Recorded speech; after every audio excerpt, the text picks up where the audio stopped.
ونصلی علی رسول الکریم اما بعد۔ اللہ تعالی نے اس دنیا کا جو انجام مقرر کیا ہے، یعنی قیامت کے دن کا آنا، اس سے پہلے کچھ علامتیں ہیں جو حدیث میں بہت تفصیل سے آئی ہیں۔ ان میں ایک بات نبی کریم صلی اللہ علیہ وسلم نے یہ فرمائی کہ تم دیکھو گے کہ جب لوگ یہ کہنے لگیں کہ وقت بہت برا آ گیا ہے اور زمانہ برا ہو گیا ہے اور لوگ ہلاک ہو گئے ہیں، تو آپ نے فرمایا پھر یاد رکھنا کہ سب سے زیادہ ہلاک ہونے والا شخص وہ خود ہی ہوگا۔ اس حدیث پہ شارحین اور محدثین جو کچھ تحریر فرماتے ہیں، اس کا خلاصہ یہ ہے کہ وہ کہتے ہیں ایک تو اس زمانے میں جب ہلاکت عام ہو جائے اور شریعت کے خلاف اعمال لوگوں کے عام ہو جائیں، تو اگر کوئی ایسا شخص یہ جملہ کہے جو واقعی اس کا حل کرنا چاہتا ہے، جس کو اللہ نے فکر، فہم، فراست سے نوازا ہے، یا یہ فکرہ وہ شخص کہے جس کے پاس طاقت اور اختیار ہے، تو اس کے لیے تو درست ہے، کیونکہ وہ مختلف مقاصد کے تحت یہ بات کر سکتا ہے، لوگوں کو آگاہ کرنے کے لیے، کبھی اپنے کسی فعل کے جواز کے لیے، اور بہت سی اس کے تناظر میں باتیں کہی جا سکتی ہیں۔ مگر ایک ایسا شخص جس کا کوئی تعلق نہیں ہے ان چیزوں سے، خالصتاً اپنی ذاتی زندگی کو دیکھنے کی بجائے وہ معاشرے کو کرٹیسائز کرے اور وہ ہر ایک کو یہ کہتا پھرے کہ بس جی وقت بڑا خراب آ گیا ہے، زمانہ ایسا ہو گیا ہے، اور اپنے آپ کو بھول جائے، تو رسول اللہ صلی اللہ علیہ وسلم نے یہ ایسے شخص کے متعلق فرمایا کہ فہو اہلک، سب سے زیادہ ہلاک ہونے والا تو وہ خود ہی۔ اس کا مطلب یہ ہے کہ انسان کو ہمیشہ جس معاشرے میں بھی رہے، سب سے پہلے اپنی فکر کرتے رہنا چاہیے کہ میں زندگی کیسے گزار رہا ہوں اور میں کس ڈگر اور کس سمت پہ جا رہا ہوں۔ آپ سوچئے اللہ تعالیٰ قیامت میں، کل کو قیامت آ جائے اور اللہ تعالیٰ ساری دنیا کے متعلق یہ فیصلہ فرما دیں کہ یہ سب جنت میں جائیں گے، اور آپ کو یا مجھے ایک کے متعلق یہ فیصلہ کر دیں کہ اسے جہنم میں پھینکو، تو سوچنا چاہیے کہ ہم لوگوں کا کیا فائدہ جب اپنا وجود جہنم میں چلا گیا، اور جب اپنے آپ کو خدا کا عذاب اور اس کا گرفتار کروا دیا، تو پھر ساری دنیا نے بھی نجات پا لی، تو اپنا کیا بنے؟ اور اگر دوسری طرف اللہ تعالیٰ فرمائیں کہ اسے جنت میں بھیج دو اور باقی جتنے لوگ ہیں جہنم میں چلے جائیں، تو سوچنے کے اعتبار سے اپنا کیا نقصان ہے کہ اللہ نے مہربانی کی، اللہ کا فضل ہوا اور وہ اللہ کا انصاف تھا۔ تو آدمی کبھی اس پوائنٹ آف ویو سے بھی سوچے کہ ہم جو کچھ معاشرے میں کر رہے ہیں، اس میں ہمارا کیا کردار ہے، اور ہم سے اللہ تعالی ہمارے اپنے بارے میں کیا پوچھے گا۔ قرآن پاک میں متعدد جگہ پر اللہ تعالی نے یہی بات بتلائی ہے۔ حضرت اسماعیل علیہ السلام کی تعریف کی ہے، اور اللہ نے ان کی تعریف میں پہلا جملہ یہ کہا ہے کہ وَكَانَ عِندَ رَبِّهِ مَرْضِيًّا، اور وہ اپنے رب کے نزدیک بڑا پیارا آدمی تھا۔ اللہ تعالی نے جہاں جہاں انبیاء علیہ السلام کی تعریف کی ہے، محبت کا اظہار فرمایا ہے، شفقتوں کا اظہار فرمایا ہے، اور یہ سب ان کا اپنا کرم ہے۔ وہ جس کے ساتھ جیسا چاہیں تعلق رکھیں، مگر اللہ کو اپنے بندوں کے ساتھ حقیقتاً جو تعلق ہے وہ محبت ہی کا ہے۔ اتنی محبت ہے خدا کو اپنی مخلوق کے ساتھ، اتنا تعلق ہے کہ وہ تو ہرگز نہیں چاہتے کہ یہ لوگ کہیں غلط ہو جائیں، جہنم میں جائیں، ان کا ایسا نہیں ہے۔ اسی لیے اللہ تعالی نے فرمایا ہے کہ ہم اپنے بندوں کے شکر سے راضی ہیں، اور یہ فرمایا کہ وَلَا يَرْضَىٰ لِعِبَادِهِ الْكُفْرَ، وہ اپنے بندوں کے کفر پہ خوش نہیں ہوتا۔ حتیٰ کہ آپ دیکھیے یہ جو مصائب، تکالیف، پریشانیاں آتی ہیں زندگی میں، اور انسان کو کبھی کبھی یہ خیال آتا ہے کہ اللہ مجھ سے ناراض ہے، اس وجہ سے یہ مصیبت آ گئی، میں نے فلاں گناہ کیا تھا اس وجہ سے یہ چیز آ گئی، تو اس پہ ایک بات ہمیشہ سوچنی چاہیے، اور وہ یہ کہ اللہ تعالیٰ نے قرآن پاک میں ایک قوم کے متعلق کہا ہے کہ جب ان کی نافرمانیاں حد سے بڑھ گئیں تو ہم نے ان پر مصیبتیں بھیجی، تکالیف بھیجی۔ اب تصور کریں جو ہم سمجھتے ہیں اور جو اس کی حقیقت ہے، دو چیزیں کتنی مختلف ہیں۔ ہم سمجھتے ہیں یہ تکلیفیں آئیں، یہ مصیبت آ گئی، خدا نہ خواستہ کسی بچے کا چوٹ لگ گئی، کسی کا انتقال ہو گیا، پیسے گم ہو گئے، ترقی میں کوئی رکاوٹ آ گئی، یا نماز روزہ اس میں ایسی کیفیت کبھی طاری ہو جاتی ہے کہ جی چاہتا ہے نماز نہ پڑھوں، جی چاہتا ہے یہ روزے بھی نہ رکھوں، کسی طرح یہ رمضان گزر جائے، حج کا موسم آ گیا، حج پہ چلا گیا، تنگی کی کیفیت کہ کسی طرح یہ حج کے دن بیت جائیں۔ یہ سب انسان کے اپنے اندر کی کیفیات اور باہر کی مصیبتیں ہم سمجھتے ہیں کہ اللہ کی ناراضگی ہے، پتہ نہیں کون سا گناہ ہو گیا ہے، کیا اس میں سوچتا رہتا ہے۔ اللہ تعالیٰ نے کیا فرمایا؟ اللہ نے فرمایا ہم یہ سب چیزیں اس لیے بھیجتے ہیں لعلہم یتضرعون، شاید کہ یہ لوگ رو دیں ہمارے ساتھ، واپس لوٹ آئیں، پلٹ آئیں۔ آپ نے دیکھا گویا انہوں نے جو مصیبت بھی بھیجی تو وہ در حقیقت رحمت ہی ہے کہ وہ بلانا چاہتے تھے۔ جیسے ایسے ہی ہے جیسے بچے کو ٹیچر کلاس سے نکال دیتا ہے کہ تم باہر چلے جاؤ، اس امید پہ کہ یہ بچہ واپس آئے گا، آئندہ ایسی حرکت نہیں کرے گا، معافی مانگے گا، اور جس کے متعلق پتا ہو کہ اس نے آنا ہی نہیں اور اس کے لیے نکالنا نہ نکالنا دونوں برابر ہیں، عقل مند آدمی پھر چھوڑ دیتا ہے کہ اس کا تو حال ہی ہے۔ تو ہم سمجھتے ہیں کہ مصیبتیں، پریشانیاں اور تکالیف یہ کسی گناہ کا نتیجہ ہے۔ اچھا بھی گناہ جو ہو گیا تھا تو انہوں نے اس کے بعد یہ چیز بھیج دی تھا کہ تم لوٹو، تم ہماری طرف آؤ۔ اللہ تعالیٰ کے ہاں اپنے بندوں کو کھینچنے کا عجیب نظام ہے، اور اللہ نے فرمایا ہے کہ پھر جب اس قوم نے رجوع نہیں کیا، لوٹے نہیں، معافی نہیں مانگی، توبہ نہیں کی، پھر ہم نے کیا کیا؟ ہم نے دنیا جہان کی آسائشیں اور نعمتیں دی۔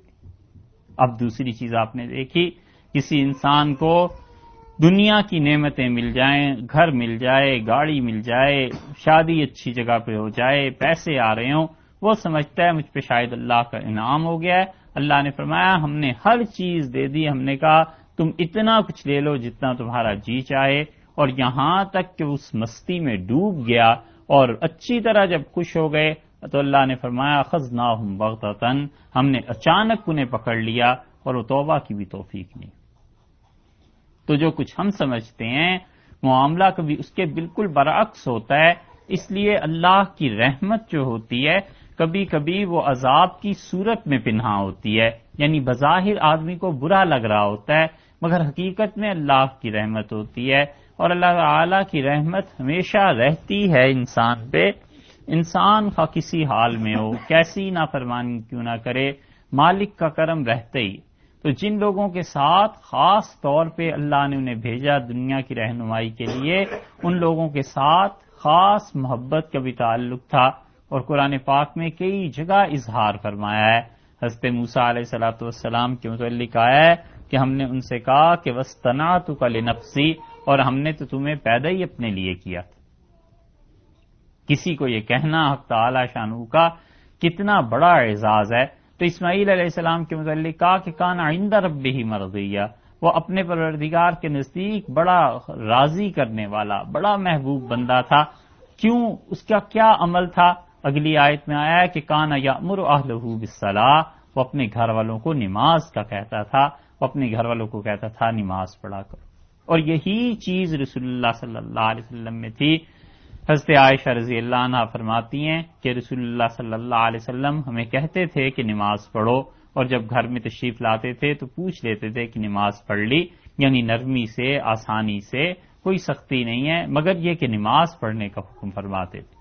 حضرت عمر رضی اللہ عنہ کے گھر والے کہتے تھے کہ ہمارے والد عشاء کے بعد کہتے تھے سو جایا کرو، اور کبھی کبھی یہ فرماتے تھے کہ ممکن ہے رات کے آخری پہر میں تم تہجد پڑھ سکو، اللہ کو یاد کر سکو، اور پھر کبھی کبھی وہ رات کو جب اٹھتے تھے تو کبھی کبھی ایسے بھی کرتے تھے کہ ہم میں سے بھی کسی کو اٹھا دیتے تھے کہ اٹھو اور اللہ کے سامنے بیٹھ جاؤ، یعنی نماز پڑھ لو۔ تو بندہ سب سے پہلے اس کو سوچے کہ میرے اپنے اعمال کیا ہیں، اور میرا گھر والوں کے ساتھ کیا تعلق ہے؟ اگر قیامت میں اللہ تعالیٰ نے سب کو معاف کر دیا اور میں پکڑا گیا تو پھر کیا ہوگا؟ اس لیے یہ غلط بات نہیں ہے، ٹھیک ہے، بڑے بڑے فلسفے اور بڑی بڑے پلان اور بڑی بڑی چیزیں یہ بھی کرنی چاہیے، لیکن ان لوگوں کو جن کے اتنے دور کی سوچ ہے، اتنی دور کی باتیں ہیں، اللہ نے اختیار دیا ہے، دماغ دیا ہے، ان لوگوں کی باتیں ہیں۔ ہم جیسے عام لوگوں کو تو یہ سوچنا چاہیے کہ اللہ کی کس چیز میں خوشی ہے، خدا کو کیسے راضی کیا جا سکتا ہے، صرف اعمال ہی سب کچھ نہیں۔ یاد رہنا چاہیے یہ نماز روزہ یہ سب کچھ یہی نہیں ہے، بلکہ اس کے اندر ایک روح ہے، اور وہ روح یہ ہے کہ یہ کام اللہ کے لیے کیا جائے، پھر اللہ کو پسند آتا ہے، پھر اللہ قبول کر لیتا ہے، وگرنہ یہ اعمال بغیر روح کے ہیں۔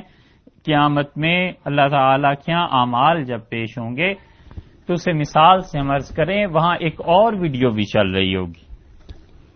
ایک تو یہ چل رہی ہوگی سکرین پہ، فلم پہ، کہ یہ آدمی نماز پڑھ رہا ہے، اس کے ساتھ ساتھ ایک اور اعلان بھی ہو رہا ہوگا کہ یہ جو نماز پڑھ رہا ہے ذرا سنو اس کی نیت کیا ہے۔ تو نیت دل کی آواز ہوگی، اور دل کہہ رہا ہوگا کہ نماز اس لیے لمبی پڑھ رہا ہوں تاکہ مقتدیوں کو پتہ چلے کہ مولوی صاحب کتنی اچھی نماز پڑھتے ہیں۔ اب بھلا بتاؤ ایسی نماز اللہ کے یہاں کیا پیش آئی؟ یہ آدمی دیکھ رہا ہے کہ خیرات کر رہا ہے دوسرا، وہ کہتا ہے بالکل ٹھیک، بڑا نیک ہے، بڑا اچھا ہے، اور وہ جو ٹیپ چلے گی کہ اس کے دل کی آواز سنو تو وہ دل میں تو یہ ہوگا کہ لوگ مجھے سخی انسان کہیں گے، یہ تو میں اس لیے دے رہا ہوں۔ تو اللہ ایسے اعمال کو کیسے قبول کر لے گا؟ آپ سوچئے کہ اللہ تعالیٰ کے یہاں غیرت کتنی شدید ہے، اور وہ یہ کہ وہ تو کہتے ہیں عمل خالص میرے لیے ہو۔ یہ اخلاص اعمال کی روح ہے، اس کو پیدا کرنا چاہیے۔ عمل چاہے تھوڑا ہی کرے لیکن اللہ کے لیے کرے، اور اعمال بہت لمبے چوڑے ہوں اور وہ اللہ کے لیے نہ ہوں تو قیامت میں وہ مصیبت پڑ جائے گی ان سے جان چھڑانا۔ رسول اللہ صلی اللہ علیہ وسلم نے فرمایا میں تمہیں بتاؤں شرک کی بہت معمولی قسم بھی۔ ہم نے عرض کیا کہ آپ فرمائیے، تو آپ نے فرمایا کہ ان یسیر الریا، چھوٹی سی تھوڑی سی یہ جو ریاکاری ہے یہ بھی شرک ہے۔ اور آپ نے فرمایا کہ قیامت میں لوگوں کا حساب جب شروع ہوگا تو سب سے پہلے ایک فرشتہ آ کر یہ کہے گا کہ لوگوں اللہ تعالیٰ نے مجھے بھیجا ہے، اور اس نے کہا ہے کہ جس کی خوشی کے لیے جو کام کیا تھا نا اس سے جا کے اجر لے لے، اور جنہوں نے ہمارے لیے کیا تھا وہ ٹھہر جائیں، ہم انہیں اجر دیں گے۔ کتنی رسوائی اور ندامت کی بات ہے کہ کام کیا تھا دنیا میں لوگوں کو خوش کرنے کے لیے، اور بظاہر یہ تھا کہ اللہ کے لیے ہو رہا ہے، تو لوگ تو خود پھنسے ہوئے ہوں گے، وہ کہاں سے کسی کو اجر دلائیں گے؟ ضعف الطالب والمطلوب، جو طلب کر رہے ہیں وہ بھی اور جن کے ساتھ امیدیں بندھی ہیں کہ وہ کچھ دیں گے، دونوں کے دونوں گرفتار ہوں گے۔ انسان جائے کہاں؟ بس اس لیے پناہ کی صورت یہی ہے کہ اعمال میں اخلاص پیدا ہو جائے، اللہ کے لیے کرے، سچ بولے، اللہ کے لیے بولے، اس لیے نہیں کہ لوگ تعریف کریں گے۔ جھوٹ سے اجتناب ایک تو اس لیے کیا جاتا ہے کہ لوگ کیا کہیں گے، چلو کسی درجے میں یہ بھی بات ہے کہ شرم حیا رہتی ہے، مگر اصل میں جھوٹ اس لیے چھوڑ دے کہ اللہ کے ہاں گرفت ہے، اللہ نے مجھے منع فرمایا۔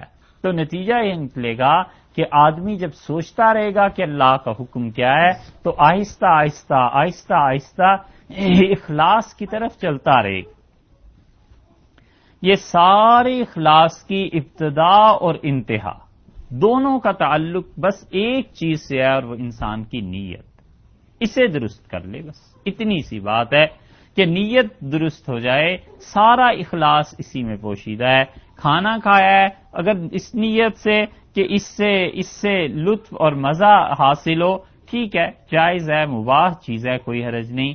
اور اس کھانے میں اگر یہ نیت کر لی جائے کہ پروردگار یہ تو نے جو گھر والے ہیں ان کا حق تھا، انہوں نے مجھے دعوت دی ہے اور ان کا حق بنتا ہے مجھے یہ حق ادا کرنا ہے، تو اب یہ محض نیت کی بات ہے، لیکن اس کھانے پہ ثواب ہے کیونکہ اس نے یہ ارادہ یہ نیت کی کہ اللہ لوگوں کا حق بنتا ہے، ان کے حقوق کی ادائیگی کر رہا ہوں، یعنی مجھ پہ یہ کھانا فرض ہے، ضروری۔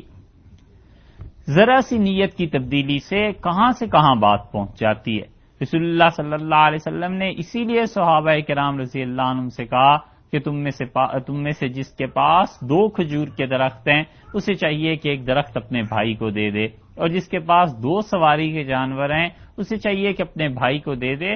تو اس میں بھی مراد یہی ہے کہ دوسروں کے لیے جب آسانی پیدا کرے گا، راحت کا سامان پیدا کرے گا، تو اللہ تعالیٰ اس انسان کے لیے خود ترقی اور اللہ برکات کی راہ کھول دیں گے، کیونکہ رسول اللہ صلی اللہ علیہ وسلم نے ہی فرمایا خیر الناس من ینفع الناس، سب سے اچھا آدمی وہ جو لوگوں کو نفع پہنچائے۔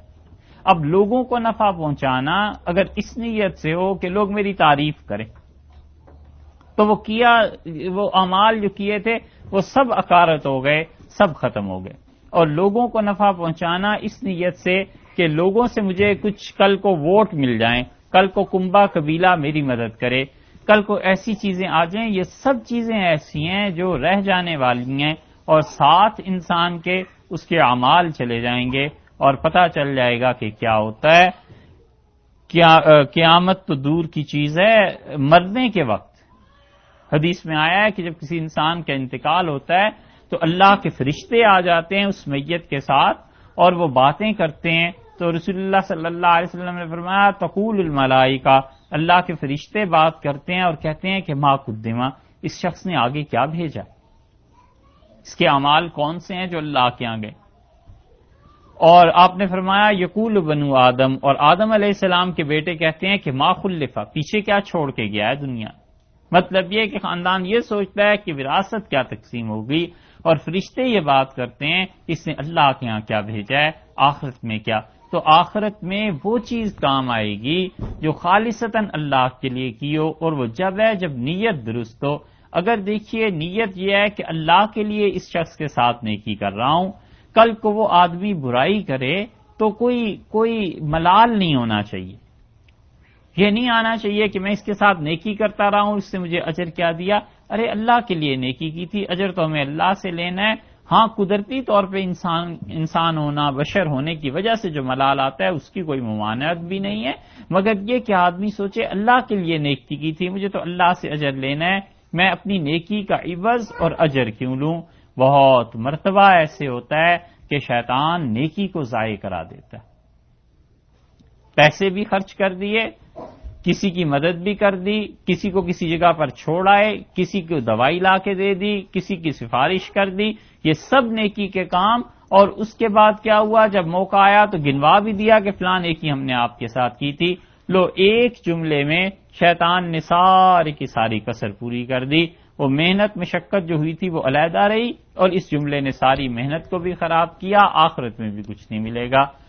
ایک بزرگ تھے، وہ کسی سے ملنے گئے، حج کے موقع، حج سے لوگ واپس آئے تھے، تو انہوں نے، وہ حاجی صاحب جو تھے انہوں نے کہا ارے حضرت کو پانی پلاؤ، تو وہ جو خادم تھا اس سے کہنے لگے وہ جو دوسرے حج میں لائے تھے نا وہ گلاس، وہ لے کے آنا۔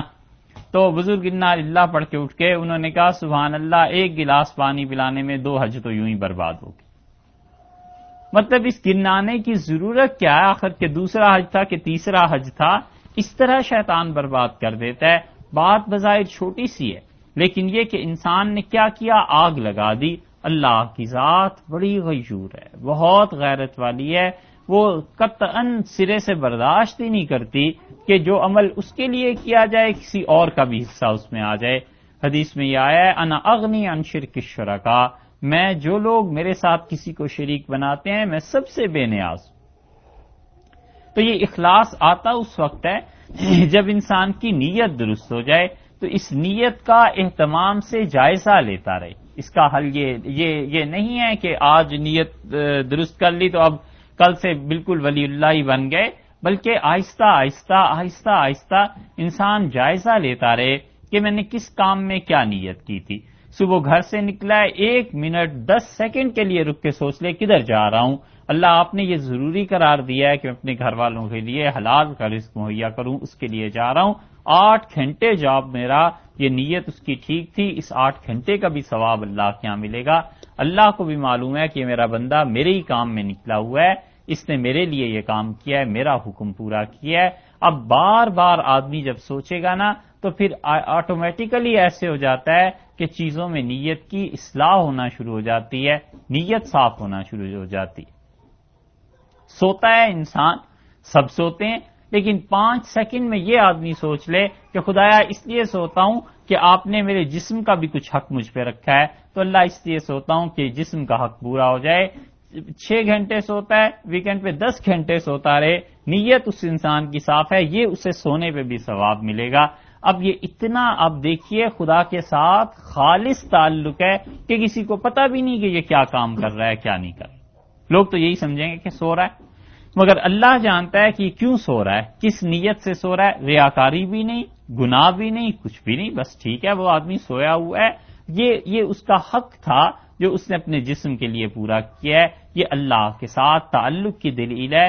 اور اسی طرح زندگی کے جتنے بھی اعمال ہیں ان سب میں انسان اپنی نیت دیکھتا رہے کہ میں نیت کیا کر رہا ہوں، اور اگر اللہ کی خوشی کی نیت کرتا رہے گا تو اس کا ایک فائدہ یہ بھی ہے کہ گناہ میں کیا نیت کرے گا۔ چور اگر چوری کرنے لگے تو کیا نیت کرے گا کہ کیوں چوری کر رہا ہوں؟ نتیجہ یہ نکلے گا کہ آہستہ آہستہ وہ ایسا چیک لگ جاتا ہے اپنی طبیعت پہ ہی کہ دونوں طرف کا فائدہ ہے، ایک طرف اخلاص آتا چلا جاتا ہے اور دوسری طرف انسان گناہ سے دور رہتا ہے، گناہ سے باز رہتا ہے۔ نبی کریم صلی اللہ علیہ وسلم کے پاس ایک آدمی آیا اور اس سے کہا اللہ کے رسول میں جہاد پہ جانا چاہتا ہوں، اور یہ اس کی مثال ہم اس لیے عرض کر رہے ہیں کہ دیکھیے شیطان کیسے دخل اندازی کرتا ہے۔ بہت مرتبہ ایسے ہوتا ہے کہ وہ کسی چھوٹی نیکی کی طرف زیادہ توجہ دلا دیتا ہے، بڑی چیز سے روک دیتا ہے۔ نیکی کرتے ہوئے بھی آدمی سوچے کہ کیا کہیں ایسے تو نہیں ہے کہ شیطان نے مجھے ہی ورغلا لیا ہو۔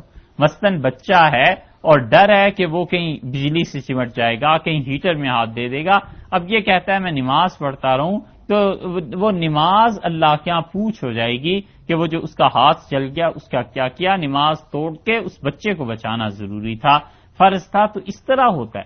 وہ آدمی آیا، اس نے عرض کیا اللہ کے رسول میں جہاد پہ جانا چاہتا ہوں، لیکن میری والدہ نے مجھے روک دیا ہے، منع کرتی ہیں، اور میں ماں باپ کو روتا ہوا چھوڑ کے آیا ہوں۔ تو رسول اللہ صلی اللہ علیہ وسلم نے فرمایا فَإِنَّ الْجَنَّةَ عِنْدَ رِجْلِهَا، تیری جنت جو ہے نا وہ تیری ماں کے پاؤں کے پاس ہی ہے، جا اور جیسے تو نے انہیں رلایا ہے ویسے ہی ہنسا اور جہاد پہ مت جا۔ ان دونوں کو ضرورت تھی اس کی خدمت کی، تو وہ نیکی اصل تھی۔ وہ اپنے طور پر یہ سمجھتا رہا کہ نیکی یہ ہے کہ میں چلا جاؤں، اس لیے انسان کبھی نیت کے بغیر جو کام کرتا ہے بظاہر نیکی کے، لیکن نیت کچھ ہوتی ہی نہیں۔ بہت مرتبہ جو دھوکہ ہو جاتا ہے آدمی کو، وہ در حقیقت اللہ کے لیے نیکی نہیں کر رہا ہوتا، اپنے نفس کو خوش کرنے کے لیے نیکی کر رہا ہوتا۔ وہ بظاہر سمجھتا ہے یہ نیکی ہے، لیکن در حقیقت اس سے نفس خوش ہو رہا ہوتا ہے۔ ہمیشہ یاد رکھنا چاہیے کہ نیکیاں اور خدا کا قرب اللہ نے جو اعمال ضروری قرار دیے ہیں ان کو پورا کرنے سے ملتا ہے، اپنے نفس کی خوشی کے لیے نہیں۔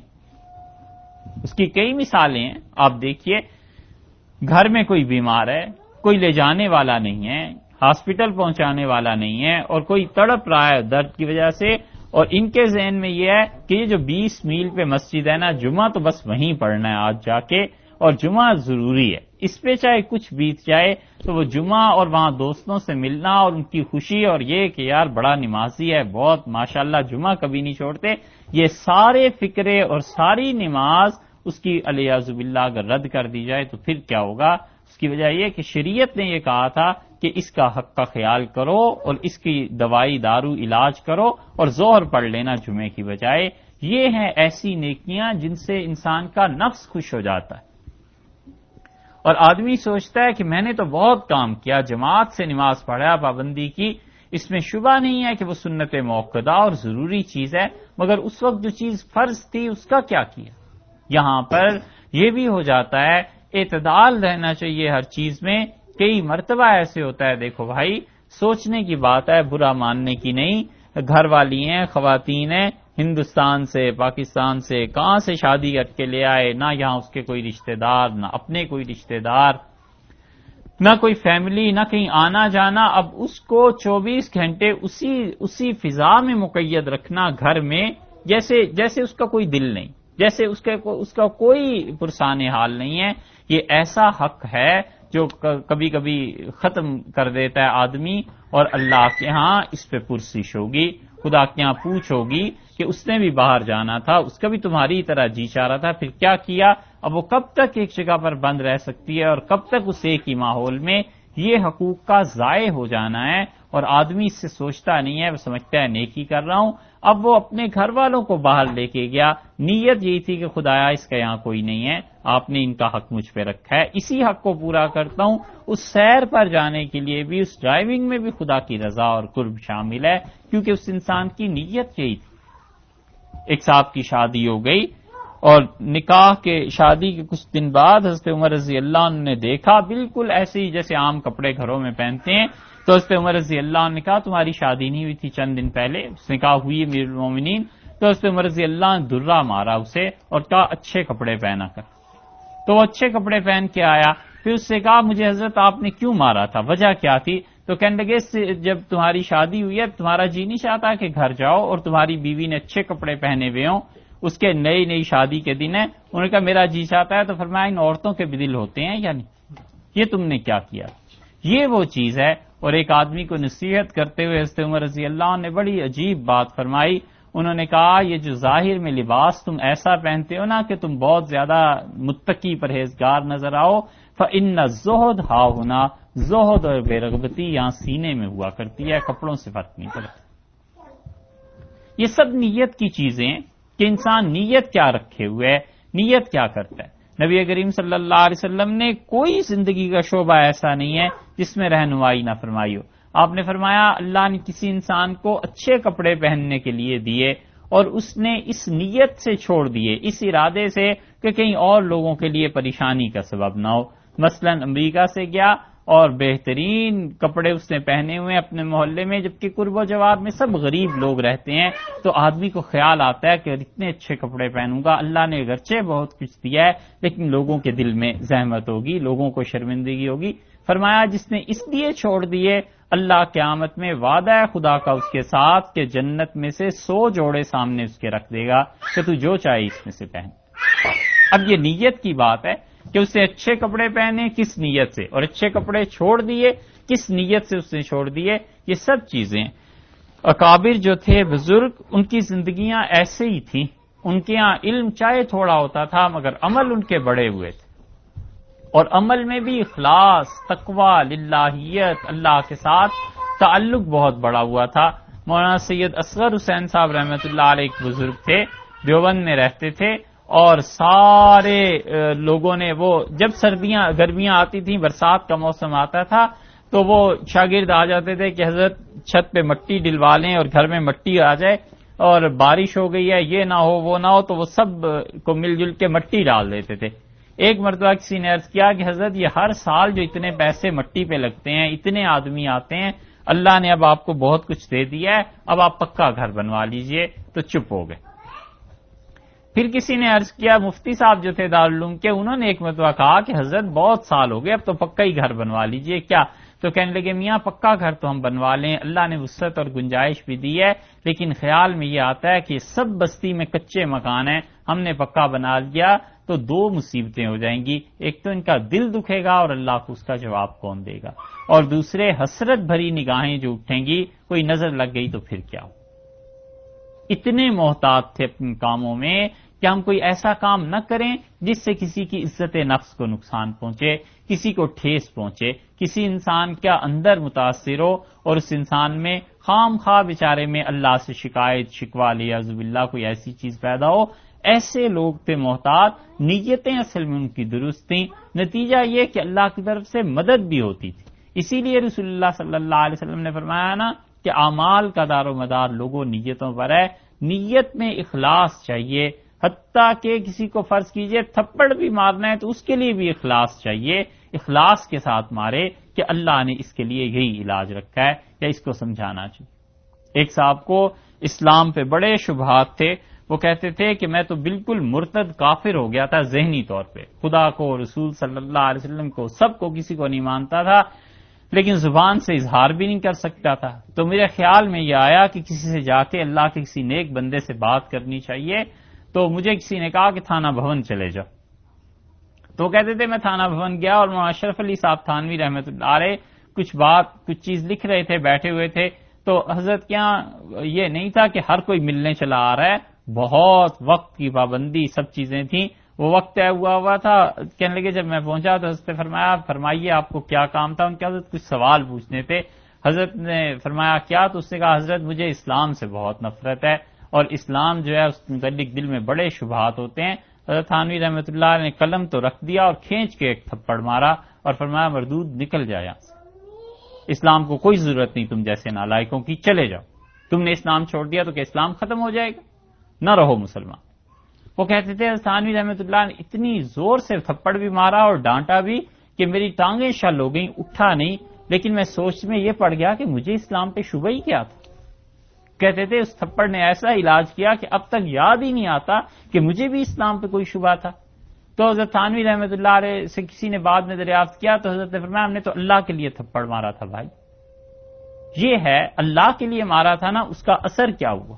اس کا اثر یہی ہونا چاہیے تھا. اور کسی نے پوچھا حضرت یہ اس کی سمجھ نہیں آئی. فرمایا ہمارے جو استاد تھے مولانا یعقوب صاحب نانوتوی رحمۃ اللہ علیہ، میں نے انہیں دیکھا ایک دن ایک بچے کی پٹائی ہو رہی تھی تو بچے نے کہا کہ حضرت اللہ کے واسطے نہ ماریو، تو ایک اور لگائی کہنے کہ اللہ ہی کے واسطے تو مار رہا ہوں، پڑھ کے کیوں نہیں آیا؟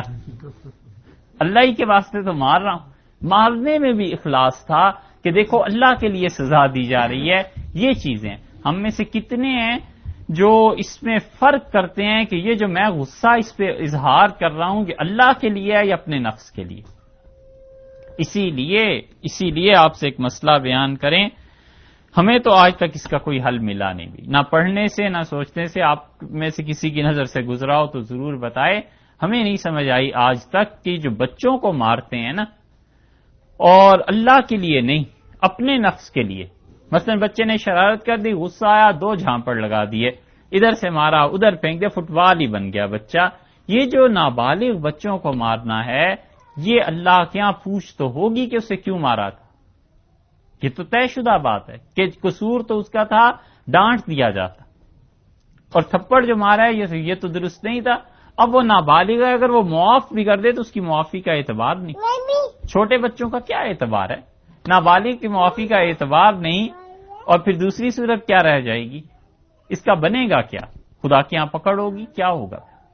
اس کا کوئی حل سمجھ میں نہیں آتا سوائے اس کے کہ آدمی کو چاہیے نیت اپنی درست رکھے تاکہ اللہ کے ساتھ معاملہ درست رہے کہ خدایا اس نیت سے مارا تھا کہ اس کی اصلاح ہو جائے اور اس لیے کہ اس نے غلط حرکت کر دی تھی. اور یا یہ کہ اس وقت سب چھوڑ دے اور بعد میں اپنے اوپر مصنوعی غصہ طاری کر کے پھر ایک آدھ کچھ مارنا ہے یا چپت لگانی ہے تو لگا لے تاکہ اعتدال میں رہے معاملہ کہیں حد سے تجاوز نہ ہو جائے.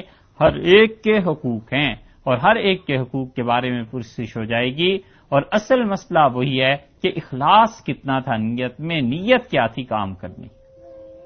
رسول اللہ صلی اللہ علیہ وسلم نے ہجرت جیسی چیز کے متعلق فرمایا کہ جس کی ہجرت اس لیے تھی کہ شادی کرے گا اس کو شادی مل جائے گی، نصیب ہو جائے گا مقدر اس کا، مگر جس کی ہجرت اللہ کے لیے تھی اس کو اللہ ملے گا. اور ہجرت میں بھی نیت ہے، کمائی میں بھی نیت ہے، جہاد میں بھی نیت ہے، نماز میں بھی نیت ہے، ہر چیز میں نیت ہے. اور افسوس یہ ہے کہ مومن مسلمان عام طور پہ بد نیت نہیں ہوتے. کیا فائدہ کسی سے بدگمانی کرنے کا؟ بد نیت نہیں ہوتے لیکن بے نیت ضرور ہوتے. یہ نیت کم لوگ کرتے ہیں کہ اسے نقصان ہی پہنچانا ہے، مارو اس کو بالکل، اور وہ کوئی سازش اور پلان 2 سال پہ کر دے کہ 2 سال بعد اسے اس سے نقصان ہی پہنچے گا. ایسے کم لوگ ہوتے ہیں مگر بے نیت اکثر مسلمان ہوتے ہیں. روزہ رکھ لیا اور دوپہر میں خیال آیا کہ آج روزہ بھی رکھا ہوا ہے، ابھی تو کچھ نہیں کھانا. نماز شروع کر دی اور سلام سے پہلے سوچ لیا کہ فرض پڑھ رہا ہوں یا نفل تھے، 2 تھے 4 تھے، چلو اب سوچ لیتے ہیں. یہ ساری بے نیت ہونے کی علامتیں ہیں نا. اور چیک لکھ کے دے دیا زکوٰۃ کا اور بغیر نیت کے کہ زکوٰۃ دے رہے ہیں، کیا کر رہے ہیں. یہ سب چیزیں اس لیے ہیں کہ انسان اپنی نیت کو چیک کرتا رہے اخلاص کے ساتھ کہ اللہ نے اس میں کیا میرا حق رکھا ہے، دوسروں کا کیا حق رکھا ہے. صحابہ کرام رضی اللہ عنہم میں یہی چیز تھی جو انہیں ممتاز کر گئی اور اللہ کا قرب اس نے دلایا. صحبت نبی صلی اللہ علیہ وسلم کے علاوہ یہ بہت بڑی چیز تھی. معروف کرخی رحمۃ اللہ علیہ اپنے شاگردوں کے پاس آئے پڑھانے کے لیے، اور معروف کرخی رحمۃ اللہ علیہ جو تھے وہ اکابر اولیاء اللہ میں سے تھے. امام ابو حنیفہ رحمۃ اللہ علیہ کے براہ راست شاگرد تھے. اور کسی طرح امام ابو یوسف رحمۃ اللہ علیہ سے کم نہیں تھے، اتنے بڑے فقیہ تھے. پوری کتاب لکھی ہے اصول فقہ پہ انہوں نے. کرخی رحمۃ اللہ علیہ کو صرف ایک چیز امام ابو یوسف رحمۃ اللہ علیہ قضا میں چلے گئے، ان پہ زہد غالب آ گیا، دنیا سے بے رغبتی. اکابر اولیاء اللہ میں سے تھے، آ کے بیٹھے پڑھانے لگے تو انہوں نے شاگرد تھوڑا سا مسکرائے تو انہوں نے کہا کوئی بات پیش آ گئی. ان کا حضرت آپ نے کرتا الٹا پہنا ہوا ہے. کہنے لگے بھی سویا تھا اٹھ کے یہ لباس پہنا، ہاں واقعی الٹا ہے. تو انہوں نے کہا حضرت سیدھا کر لیں. تو کہنے لگے نہیں بس نیت نہ خراب کرو، نیت یہی تھی کہ اس لیے پہن رہا ہوں کہ تم لوگوں کے سامنے آ کے بیٹھ کے پڑھاؤں گا، اپنے جسم کی حفاظت کروں. اب اگر بدلوں گا تو یہ نیت ہو جائے گی کہ لوگوں میں بڑی شرمندگی ہوگی. تو جو کام اللہ کے لیے ہم کر چکے ہیں بس اس کو خراب نہ کرو، نیت ہماری درست ہے. اتنے محتاط لوگ تھے کہ جو کام اللہ کے لیے کیا ہے بس وہ اللہ ہی کے لیے کیا. اس لیے وہ جو ہے نا کہ نیکی کر دریا میں ڈال، اس محاورے کا اصل مطلب ہی یہی لینا چاہیے کہ نیکی کر کے بھول جائے کہ میں نے کسی کے ساتھ نیکی کی تھی، تاکہ قیامت میں یہ سب چیزیں اللہ کے ہاں پیش ہو جائیں. رسول اللہ صلی اللہ علیہ وسلم نے لا تحقرن من عملک شیئا، اپنے نیکی کے اعمال کو کبھی بھی کم نہ جانو، کبھی بھی اس کی حقارت نہ کرو. مطلب یہ کہ چھوٹی چھوٹی نیکیاں بھی قیامت میں کام آ جائیں گی. یہاں تک کہ صحیح احادیث میں آیا ہے، رسول اللہ صلی اللہ علیہ وسلم نے فرمایا ایک شخص کو جہنم کے لیے حکم ہو جائے گا اس کے برے اعمال اور کرتوتوں کی وجہ سے، اور وہ ایک شخص کو دیکھے گا قیامت میں اور اسے کہے گا کہ آپ فلاں صاحب نہیں ہیں، فلاں جگہ پہ نہیں رہتے. وہ جب آپس میں تعلق نکل آئے گا تو وہ کہے گا مجھے ایک کام پڑ گیا ہے. تو کہے گا کیا کام پڑ گیا؟ وہ کہے گا اللہ تعالیٰ کی طرف سے حکم یہ ہو گیا ہے اور آپ کو یاد ہے کہ میں نے آپ کو ایک مرتبہ وضو کرا دیا تھا اپنے گھر میں. تو فرمایا کہ وہ لے جائے گا اور اللہ تعالیٰ سے عرض کرے گا کہ خدایا ایک درخواست ہے. اللہ تعالیٰ فرمائیں گے ہم تجھ سے اتنا خوش ہیں کہ تجھے جنت دے دی ہے، راضی ہیں، تو بات کر. تو وہ کہے گا اللہ اس کا احسان باقی رہ گیا ہے، اس بندے نے ہمیں وضو کرا دیا تھا. تو اللہ تعالیٰ فرمائیں گے اسے بھی اپنے ہی ساتھ لے جا، تیرا احسان ہم اتار دیں. یہ اللہ کے لیے نیکی کرنے کا اتنا بڑا فائدہ ہو جاتا ہے. یہ چھوٹی چھوٹی چیزیں جو انسان کرتا رہتا ہے، بس مومن بے نیت نہ ہو، نیت کرتا رہے کہ میں نے یہ کام کیوں کیا ہے، کیا چیز کی ہے. دروازہ بند کرنا ہے نا رات کو گھر کا، ساری زندگی بند ہی کرتے ہیں، کنڈیاں لگاتے ہیں اور سیاہ سے سفید بال ہو گئے، ساری زندگی گزر گئی. روز یہ کام کرنا ہے، بس وہ نیت یہ کر لے کہ خدایا تو نے حکم دیا ہے دروازے بند کرنے. رسول اللہ صلی اللہ علیہ وسلم نے فرمایا رات کو جو شخص اللہ کا نام لے کے دروازہ بند کر دیتا ہے اپنے گھر کا، شیطان کہتا ہے یہاں سے نکل جاؤ، اس گھر میں اب رہنے کی کوئی گنجائش نہیں ہے. اور جو رات کا کھانا اللہ کا نام لے کے کھا لیتے ہیں گھر والے، تو شیطان کہتا ہے کہ اس گھر والوں نے اللہ کا نام لے لیا، اب اس کھانے میں ہمارا کوئی حصہ نہیں رہا. یہ سب وہ حقائق ہیں جن کی اطلاع نبوت نے دی ہے. رسول اللہ صلی اللہ علیہ وسلم نے فرمایا جنات ہوتے ہیں، کبھی کبھی جانوروں کی صورت میں بھی آ جاتے ہیں. ایک صحابی رضی اللہ عنہ نماز پڑھ رہے تھے اور نماز میں وہ نفل پڑھ رہے تھے تو دو جن آ گئے بلی کی صورت میں. ان کے سوانے میں لکھا ہے کہ وہ ایک اندر تھا ایک باہر تھا اور وہ آپس میں باتیں کر رہے تھے. یہ اس صحابی رضی اللہ عنہ کی کرامت کی بات ہے کہ انہوں نے اس بات کو سن لیا یا انہیں وہ چیز سمجھ میں آ گئی. تو اس نے باہر والا جو بلی تھی اس نے کہا کہ دروازہ کھولو. یہ اندر والا کہنے لگا کہ اس کمبخت نے تو اللہ کا نام لے کے دروازہ بند کیا ہے، یہ دروازہ اب نہیں کھل سکتا. اس نے کہا اچھا پھر کھانے کے لیے کوئی چیز ہو تو پھینک دو، مجھے تو بہت بھوک لگی ہے. اس نے کہا اس نے اللہ ہی کا نام لے کے کھانا کھایا تھا، اس گھر میں کھانا بھی نہیں ہے اور اس گھر میں آج رات رہنے کی جگہ بھی نہیں. اس نے کہا تو اچھا تم آ کہاں سے رہے ہو؟ اس نے کہا میں کوفہ سے آ رہا ہوں. اور یہ بتانا بھی ضروری تھا کہ امیر المومنین سیدنا علی رضی اللہ عنہ کو آج شہید کر دیا گیا ہے. وہ صحابی رضی اللہ عنہ کہتے تھے میں نے رات نماز مکمل کی، صبح جب پہنچا تھے معاویہ رضی اللہ عنہ کے پاس تو میں نے کہا علی رضی اللہ عنہ شہید ہو گئے. کیا تمہیں کیسے پتا ہے؟ میں نے کہا وہ رات جنات آپس میں باتیں کر رہے تھے اور دوپہر تک اطلاع آ گئی کہ واقعی حضرت علی رضی اللہ عنہ کی شہادت ہو گئی. تو یہ جو چیزیں ہیں ان کا اثر پڑتا ہے. اللہ کا نام لے کے دروازہ بند کیا نا، شیطان سے حفاظت ہو گئی. اللہ کا نام لے کے کھانا کھایا، شیطان کو اس میں حصہ نہیں ملا. یہ سب چیزیں ایسی ہیں کہ انسان نیت کرتا رہے کہ نیت صحیح رہنی چاہیے انسان. یہ نیت کا فساد بہت دور تک لے جاتا ہے، اتنی تباہی آ جاتی ہے کہ تصور نہیں ہو سکتا. بظاہر یہ چھوٹی سی چیز ہے. وہ ایسے ہی ہے جیسے غبارے میں ہوا ہے نا، سوئی کی ذرا سی نوک لگ جائے تو سارا غبارہ اس سے خالی ہو جاتا ہے۔ یہ نیت کا معاملہ اتنا نازک ہے، اتنا نازک ہے، کس چیز کی مثال دیں؟ گھڑی میں ایکسل ایک لگا ہوا ہوتا ہے، کتنی اس کی کمانی بالکل باریک بال برابر ہوتی ہے، یہ بال برابر بھی فرق آ جائے، تکلے میں فرق آ جائے، چرخہ کاٹتی تھی خواتین، وہ تکلے میں بال برابر فرق آ جاتا تھا، چرخہ ختم ہو جاتا تھا۔ بالکل اسی طرح نیت میں بال برابر فرق آ جائے، کہیں سے کہیں پہنچ جاتا ہے۔ آدمی یہاں سے چلنا شروع کرے جہاز پہ اور وہ کہے کہ 1 ڈگری کا فرق ہے، کوئی نہیں، راستے میں نکال لیں گے، منزل پر جب پہنچتا ہے تو مشرق کا مغرب اور مغرب کا مشرق ہو جاتا ہے، ابتدا میں 1 ڈگری کا ہی فرق۔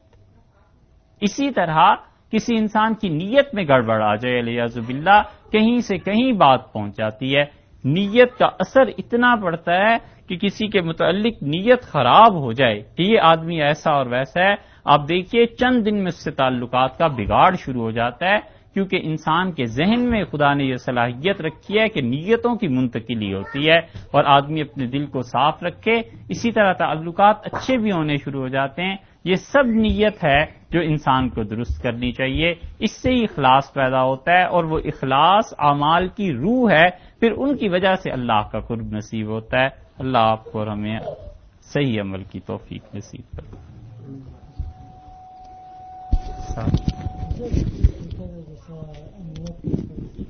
کھانا کھاتے تھے بس بسم اللہ بول کے کھا لیتے، تو ایسا یعنی ایسا سوچ کے یعنی ایسا